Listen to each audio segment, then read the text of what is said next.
initial glance as he walked in, like, oh my god, it's Steve Bennett, comedy critic extraordinaire and overall nice guy. Points. So yeah, we were both watching the show, laughing away.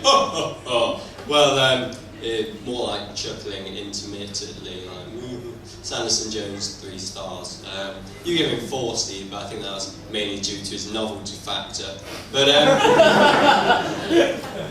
anyway, so we're both watching the show.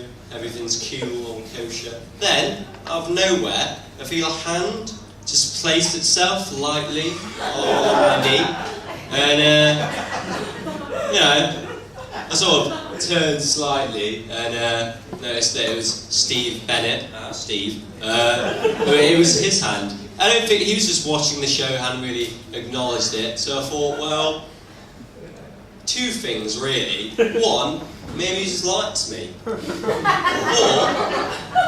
there are quite a few controversial jokes in Sanderson Jones' set, so maybe I was thinking he just put a sort of a comforting hand on my knee to sort of say, don't worry, Nick, this is all in jest. I don't know, but I thought the only reasonable thing to do would be to return the gesture. So that's what I did. Sort of lightly put down a hand on his knee, so now we were sort of like crossed. It was nice. Only thing is though, I don't think Steve meant to put his hand on my knee. My first clue came with his general facial expression when he turned around to look at me, which was a mix of sort of bewilderment and disgust.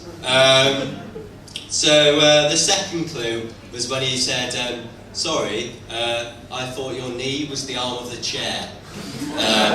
To which I said, 3 things, Steve. Firstly, yeah, right.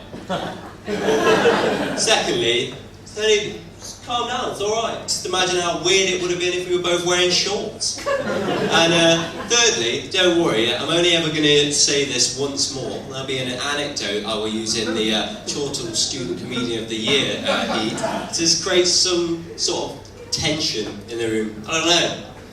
So don't worry. So yeah, that was quite strange, but it just sort of gives me an advantage, I guess, over the other competitors. But some of you probably, like, I've already been on the receiving end of a Steve Bennett sort of disgusted, bewildered, slightly pitying stare when some of these other comedians probably never happened to them. I don't know. But so if I don't win tonight, maybe that was an advantage. Maybe not clear as advantage as say, I don't know, doing a PhD in stand-up comedy or something like that. But I think maybe a clear enough advantage to put me at least ahead of the 2 other Smiths that are both in the heat tonight. Who knows? And if I don't win, maybe I've sort of got to come to the conclusion that maybe I'm too cool to be a stand-up comedian, you know? I'm not saying none of them are cool, I'm just saying most of them are either fat or a little bit goofy. There are some comedians, sort of like Russell Howard, who girls inexplicably like, even though he has the demeanour of a 12-year-old child, and probably the appendages to go with it. Cheeky knob gag there, sir. But that's not really me either. I mean, it's not like I have to be, because let's be honest, most of you in the audience probably have quite a minimal comedy knowledge. Some of you probably think Russell Brand is edgy. I don't know, but either way, I forgot what I was going to say. That's what either way. Oh yeah, that was it. Not only am I doing this tonight, but I'm being judged on it as well, again. It's quite bad, because a lot of students get judged all the time by people. A lot of people probably saying, look at that student up there, leeching off the taxpayers, throwing up all over our town, making the city centre a war zone after 10. And you know what? He's not even funny. Hasn't even cracked a single joke all night. What a cock.